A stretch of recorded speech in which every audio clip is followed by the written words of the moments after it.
Hello, Internet.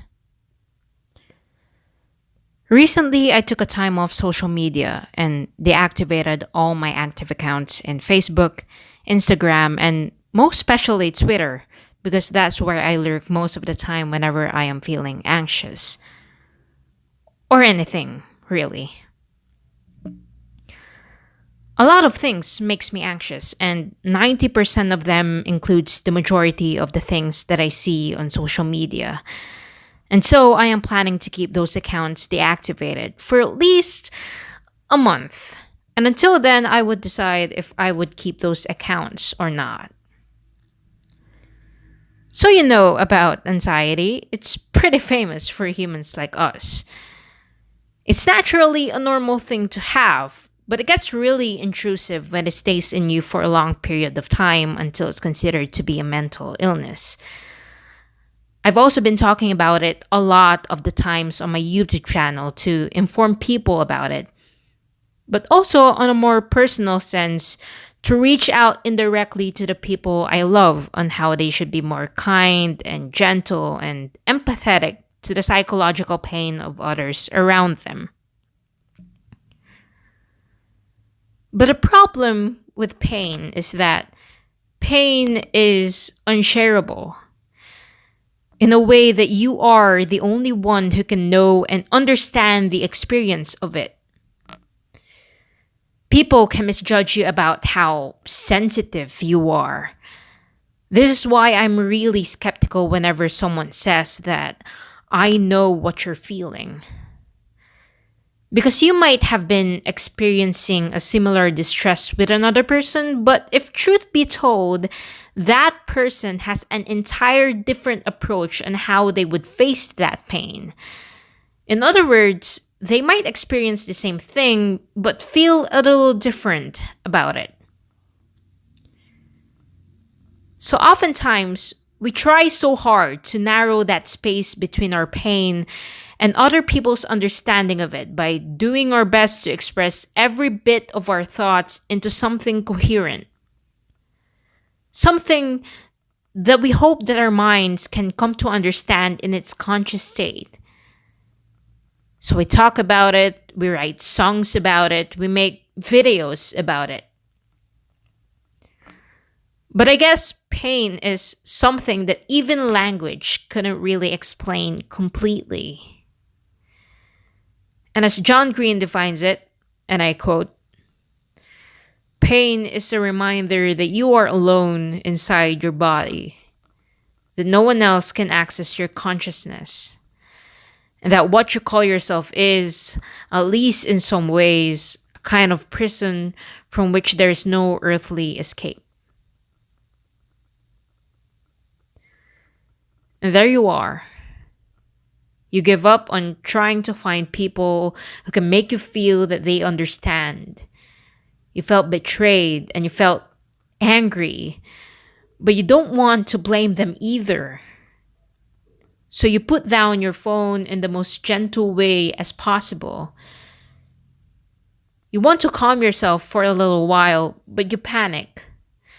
As a thought rises and pings in your brain that you know for sure is not going to go away for another couple of minutes, hours, or even days. Until you hear that single voice of reason over the thousand voices in your mind conspiring a plan on how to keep your whole body all fired up. That one single bit of your consciousness that understands entirely the degree of pain that you are feeling. And you hear it whisper to you. At some moments, it will even make use of your mouth whispering, "This is okay. This is okay. You are okay. You are okay. This is okay."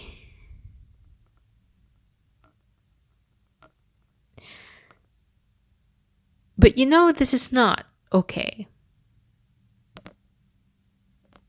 So the thought spirals again. It tightens in your chest. You struggle to breathe.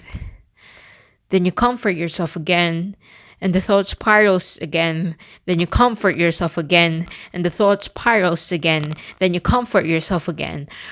From what seems like a never ending thought process until you break.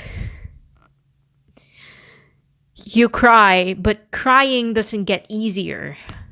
You just sort of give up.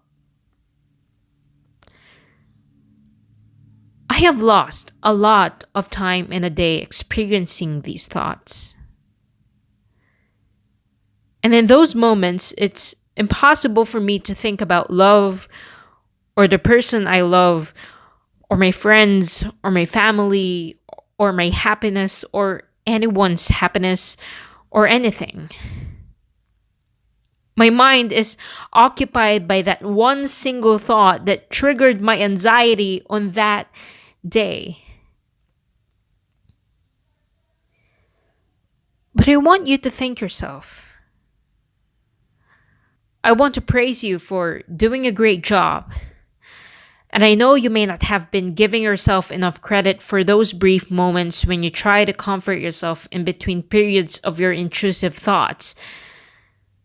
Those brief moments when you try to breathe, when you close your eyes and focus, when you try that calming technique that your best friend taught you in high school, where you hug yourself and you pat yourself on the back and tell yourself once again that this is okay. You wake up for another day. You do your own work.